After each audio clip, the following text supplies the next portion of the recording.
What is going on, y'all? It is Fargassier. Hopefully you're having a great and wonderful day out there in the wasteland. Friends, today we're going to be talking about the updates coming to Fallout 76. And while most Vault Dwellers know about the Milepost Zero update coming on September the 3rd, and this is going to include Vault Dwellers being able to run their own caravan and a legendary crafting system overhaul, we're not going to be talking about that. We're going to be talking about some stuff that John Rush, the creative director for Bethesda Game Studios, talked about at Quakecon and at Gamescom. And if you don't know who John Rush is, make sure to look in the description below and follow them on Twitter or X or whatever you call it. But y'all sit back, relax, and let's talk about it. Now, during QuakeCon, Fallout 76 had a Q&A live panel, and John Rush ended it off by teasing the Gleaming Depths and talking about how hard it was going to be and how much of a team effort it was going to be. And this had every Vault Dweller wondering, is this going to be a raid coming to Fallout 76? Is this going to be some in-game content? And yes, friends, in a Gamescom interview on day 2, we'll have a link in the description below for it to be timestamped, but if timestamps doesn't work,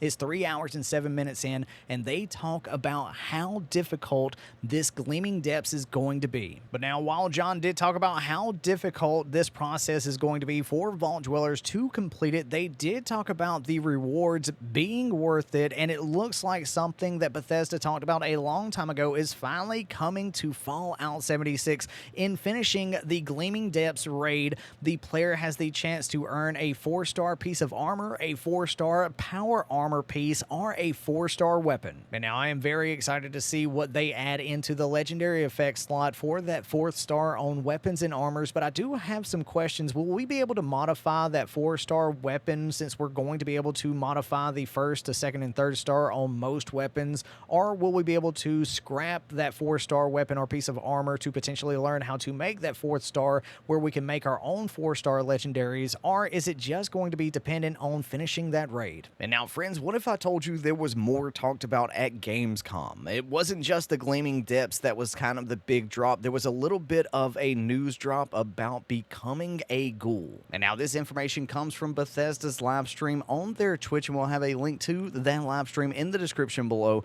But when John got asked about the ghoul, a little bit more information, John talked about how there are 32 perk cards being added into the mix. They did confirm that once you go to become a ghoul and you just don't think that being a ghoul is that cool, you can revert back to being a human at no cost to you. And now John did say some pretty cool stuff about becoming a ghoul that I cannot wait to try out in the public test server when it is ready. And friends, that's that the radiation is actually going to heal us. We're going to be able to utilize radiation more in a helpful way to the ghoul. There are some pros to being a ghoul and there are some cons to being a ghoul. It's just like being a human. But they also talked about storing up that radiation and using it in different ways. And then they also dropped that instead of food and hunger, because the ghoul's not going to need to eat or to drink, but they are going to have a feral meter. And now I do wonder if becoming a feral ghoul in Fallout 76, like filling up that feral meter, is maybe going to flag us for PvP, where players out there in the wasteland that are human or even ghouls